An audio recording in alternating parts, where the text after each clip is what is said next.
Tout ce que je te promets, c'est un nouveau départ. Ça, c'est de la référence. Je te promets de Zao. Ceux qui connaissent, connaissent. Et ceux qui n'ont pas cette référence, courez écouter le titre, lâchez le podcast. Ce sera forcément mieux que ce qu'on est en train de faire. Tu peux être avec les plus grands timides d'Île-de-France, tu lances ce son, ça part en karaoké. Et pourtant, Dieu sait que c'est de la chanson d'amour. Ça, c'est de la flamme déclarée. Zao a touché juste, sa déclaration d'amour est pure, elle parle avec le cœur, les mots sont sincères. Je sais pas s'il y a un ghostwriter, mais si un ghostwriter, il est sincère. Voilà ce que tu aimerais que je te promette, nous dit-elle. Mais moi, je ne peux te donner ce que je n'ai pas. Seul le moment présent, je peux te l'offrir. Un nouveau départ, c'est tout ce que je peux faire. Ah, les promesses. C'est l'arme rhétorique de cet épisode. Je peux vous parler sincèrement ? Aïe aïe aïe, ça me fait peur. Comment déclarer sa flamme? Je sens un poids sur ma poitrine, une pression. J'ai le sentiment que toute ma vie dépend de cet instant précis. Épisode 3. Promettre de beaux lendemains. Ça serait sûrement différent si on se donnait une nouvelle chance. Tout ce que je te promets, c'est un nouveau départ. Bravo Zao, c'est toi qui as tout compris. Tu promets à la hauteur de ce que tu peux donner. C'est malin, c'est prudent et c'est beau tout de même. Et c'est plus juste à mon avis. Tu t'es pas laissé emballer. Tu aimes raisonnablement. Les promesses. Grand classique des déclarations d'amour. On promet la lune, c'est dire. Pour peu qu'on soit un peu dans le mal, ou amoureux sous cap depuis un peu trop longtemps, on s'emballe. Quand on se réveille, on se met à promettre monts et merveilles. À la Cyrano, on exagère, on hyperbolise, on s'extasie, on se lâche, on s'emporte, on promet d'aller cueillir des étoiles, en faire des bouquets, les offrir, faire des gosses et d'être fidèle jusqu'à la mort. La promesse, c'est un classique, car c'est l'occasion de mettre son amour à l'épreuve des mots. Que suis-je capable de faire pour toi ? Pour te prouver combien je t'aime, pour te faire te sentir bien. L'amour est si puissant dans mon cœur, quelles sont ses répercussions dans le monde réel, celui des hommes ? Je suis engonflé de ce sentiment que je te promets, je peux soulever des montagnes pour toi. Ouais, à voir. La promesse, c'est une arme classique de la déclaration, mais c'est dangereux aussi. À voir. Moi, je t'offrirai des perles de pluie venues de pays où il ne pleut pas. Je creuserai la terre jusqu'après ma mort pour couvrir ton corps d'or et de lumière. Je ferai un domaine où l'amour sera roi, où l'amour sera loi. Ce bon vieux Jacques. Sera reine, ne me... Le bouc promet des perles de pluie venues de pays où il ne pleut pas. Non, Jacques. C'est sûr que ça va pas le faire. Tu vas pas trouver les perles de pluie, c'est beau, hein, mais c'est sûr que non.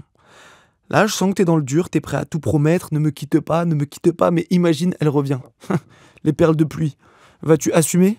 Car il s'agit de ça, finalement. La promesse, c'est un engagement. Il s'agit d'assumer un sentiment, de le rendre concret, de le matérialiser. Évidemment, Jacques Brel, c'est ce qu'il fait, il fait de la poésie. C'est aussi simplement une manière de déclarer sa flamme que de promettre, quand c'est poétique, quelque chose d'irréalisable. Il existe en fait un accord tacite entre les amoureux. Ce que je te dis là, bon, c'est surtout pour te faire plaisir. Non, c'est surtout pour que tu comprennes combien je t'aime.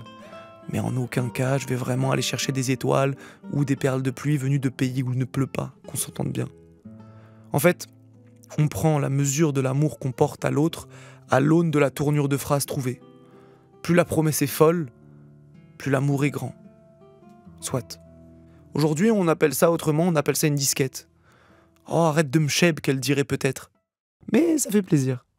Au fond, on est content de les entendre, ces promesses incroyables et ces compliments démesurés. N'empêche que les promesses restent des déclarations d'amour risquées. Moi, perso, j'ai longtemps eu peur d'être prisonnier de ma promesse. D'être prisonnier de l'engagement. C'est pas pour me jeter des fleurs, mais je suis du genre à tenir parole si je dis un truc, donc je préfère réfléchir avant de dire un truc. T'imagines du coup les perles de pluie ? Faut être sacrément sûr. Et moi, je suis très indécis. J'y ai réfléchi. Pourquoi j'arrive pas à déclarer ma flamme dans l'engagement ? Plus jeune, j'avais peur d'être tenu irrémédiablement. Le divorce, imagine, l'échec, le drame, moi dont les parents sont ensemble depuis 50 ans. Bon, puis je me suis fait à l'idée, c'est peut-être pas si grave. Enfin, ça peut être grave, mais Si c'est ça qui t'immobilise, qui te paralyse, c'est peut-être dommage, c'est de la peur, ça c'est pas le bon moteur. Ok. Mais un engagement, une promesse, si c'est pas toi qui la rompt, c'est peut-être l'autre. Et auquel cas, qu'est-ce qui se passe ? Eh ben tu souffres. Tu souffres, mon vieux, ma vieille. Un engagement, ça se prend pas à la légère. Promettre d'aimer jusqu'au bout du monde, promettre d'aimer jusqu'à la mort, envers et contre tout, ça me fait penser à l'amour filial, ça. Ça me fait pas penser à une petite flamme de rien du tout. Ça me fait penser à un incendie. Je parle au fils. Je ne parle pas au bourreau. Quoi qu'il arrive, je t'aimerai toujours. C'est la promesse que je t'ai faite à ta naissance, mon fils. Quoi qu'il arrive, je t'aimerai toujours. Je t'ai cherché toute ma vie. Je t'ai trouvé. Toi, tu ne pouvais pas me reconnaître. Tu as ton tatouage sur le talon droit. Je l'ai vu. Je t'ai reconnu. Et je t'ai trouvé beau. Je te souffle toute la douceur du monde, mon amour. Console-toi. Parce que rien n'est plus beau que d'être ensemble. Tu es né de l'amour. Ton frère et ta sœur sont donc aussi nés de l'amour. Rien n'est plus beau que d'être ensemble.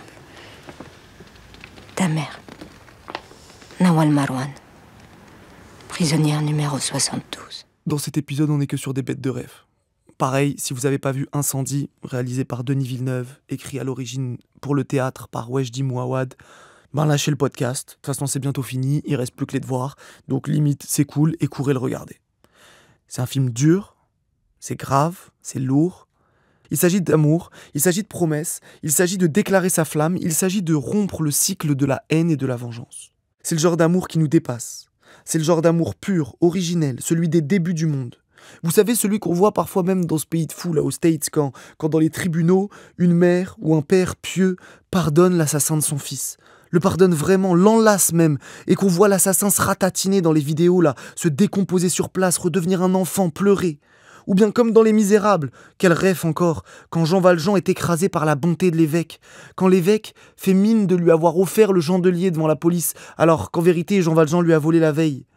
Et quand Jean ensuite vole un dernier écu à cet enfant dans la forêt et qu'il s'effondre. La bonté, l'amour de l'évêque l'a vaincu.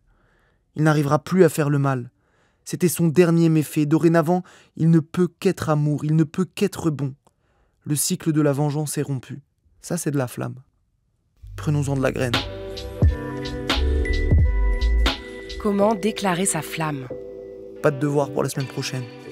Mais on s'intéressera à la douleur, puisque c'est elle qui nous fait peur dans l'engagement, puisqu'il n'y a pas d'amour sans risque.